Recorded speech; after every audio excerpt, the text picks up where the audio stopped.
누가복음 10장 25절에서 37절까지 말씀입니다. 하셨으면 같이 합독하겠습니다. 시작. 어떤 율법 교사가 일어나 예수를 시험하여 이르되 선생님, 내가 무엇을 하여야 영생을 얻으리까? 예수께서 이르시되 율법에 무엇이라 기록되었으며 내가 어떻게 읽느냐? 대답하여 이르되 내 마음을 다하며 목숨을 다하며 힘을 다하며 뜻을 다하여 주 너의 하나님을 사랑하고 또한 내 이웃을 내 자신같이 사랑하라 하였나이다. 예수께서 이르시되 내 대답이 옳도다. 이를 행하라. 그러면 살리라 하시니 그 사람이 자기를 옳게 보이려고 예수께 여짜오되 그러면 내 이웃이 누구니까? 예수께서 대답하여 이르시되 어떤 사람이 예루살렘에서 여리고로 내려가다가 강도를 만나매 강도들이 그 옷을 벗기고 때려 거의 죽은 것을 버리고 갔더라. 마침 한 제사장이 그 길로 내려가다가 그를 보고 피하여 지나가고 또 이와 같이 한 레위인도 그곳에 이르러 그를 보고 피하여 지나가되 어떤 사마리아 사람은 여행하는 중 거기에 이르러 그를 보고 불쌍히 여겨 가까이 가서 기름과 포도주를 그 상처에 붓고 싸매고 자기 짐승에 태워 주막으로 데리고 가서 돌보아 주니라. 그 이튿날 그가 주막주인에게 데나리온 둘을 내어주며 이르되 이 사람을 돌보아 주라. 비용이 더 들면 내가 돌아올 때에 갚으리라 하였으니 내 생각에는 이 세 사람 중에 누가 강도 만난 자의 이웃이 되겠느냐? 이르되 자비를 베푼 자니이다. 예수께서 이르시되 가서 너도 이와 같이 하라 하시니라. 아멘.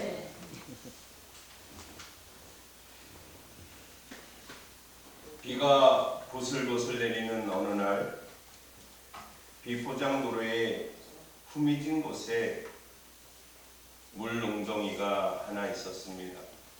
그리고 그 웅덩이에는 한 남자가 누워 있었어요. 차들이 그 옆을 지나가지만 누구도 그 쓰러져 있는 남자를 돌아보는 사람은 아무도 없었습니다. 얼마나 시간이 흘렀을까요?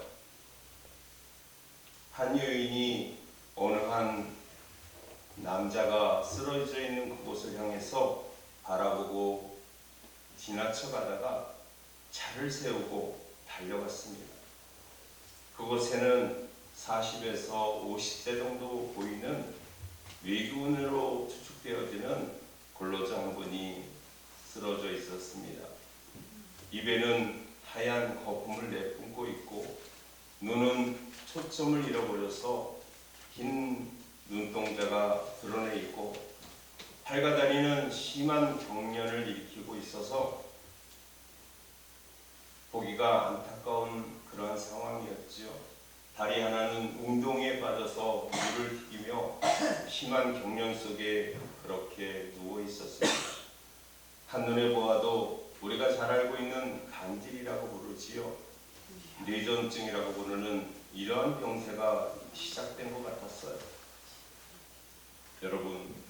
여러분이 그 곁을 지나간다면 여러분은 어떻게 하시겠습니까?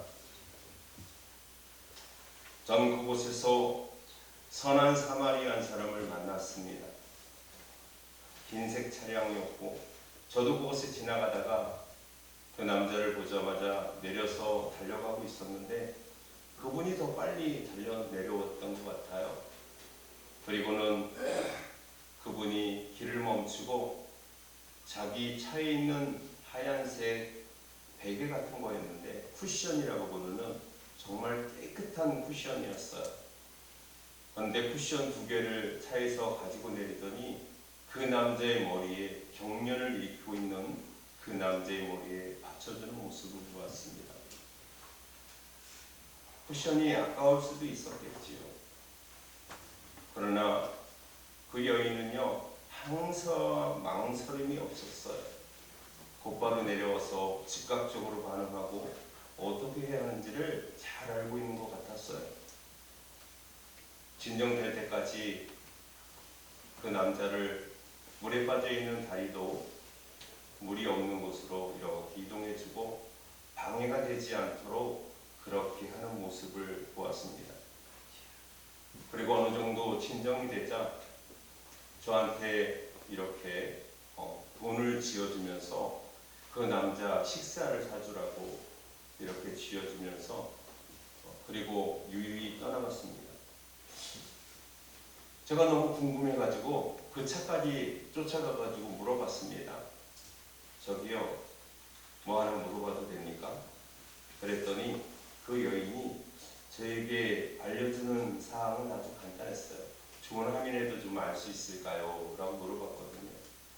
그랬더니 자기 조남은 말해주기 어렵고 그냥 제가 섬기는 교회가 수원 중앙침례교회라고 하는 교회를 섬기고 있고 그곳에 한 집사로 있으며 자기는 보험 설계사로 일을 하고 있다까지만 알려주더라고요.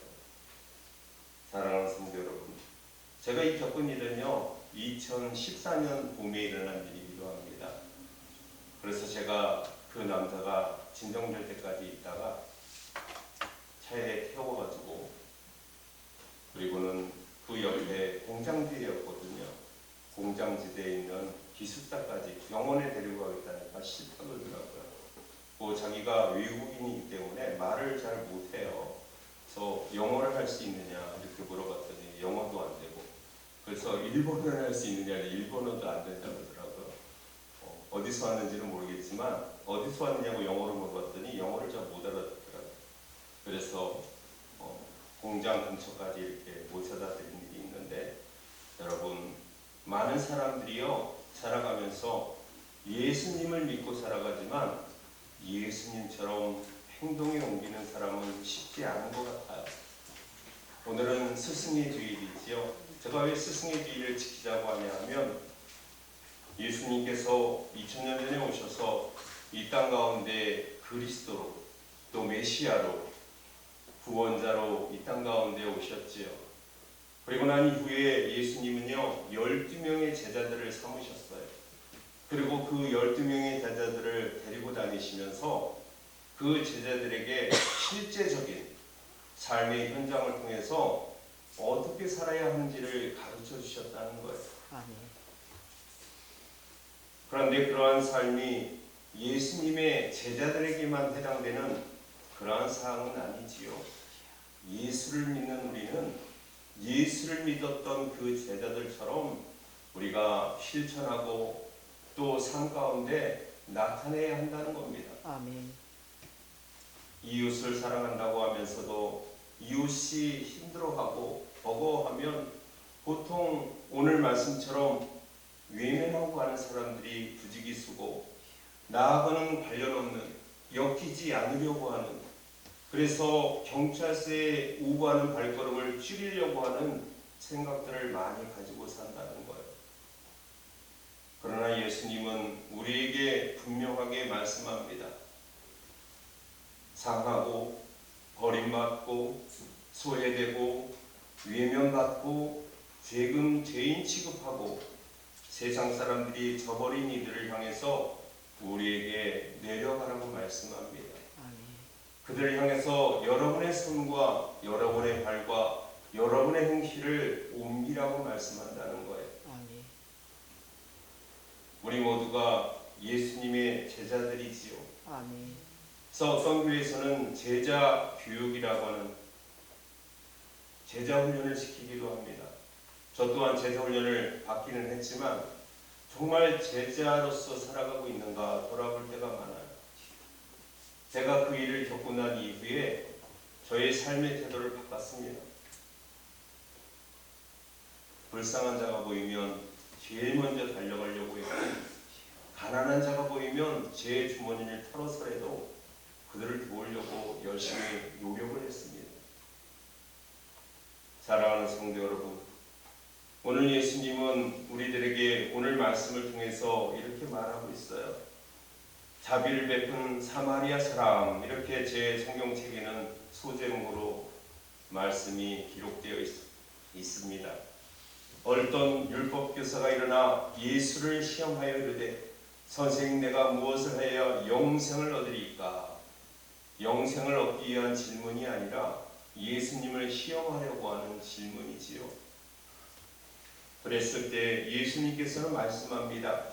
율법에 무엇이라 기록되었으며 내가 어떻게 했느냐, 이렇게 물어보니까 그가 대답을 하지요.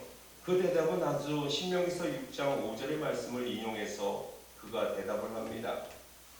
내 마음을 다하며 목숨을 다하며 힘을 다하며 뜻을 다하여 주 너의 하나님을 사랑하고 또한 내 이웃을 내 자신과 같이 사랑하라 하신 말씀 때문입니다 라고 말하잖아요.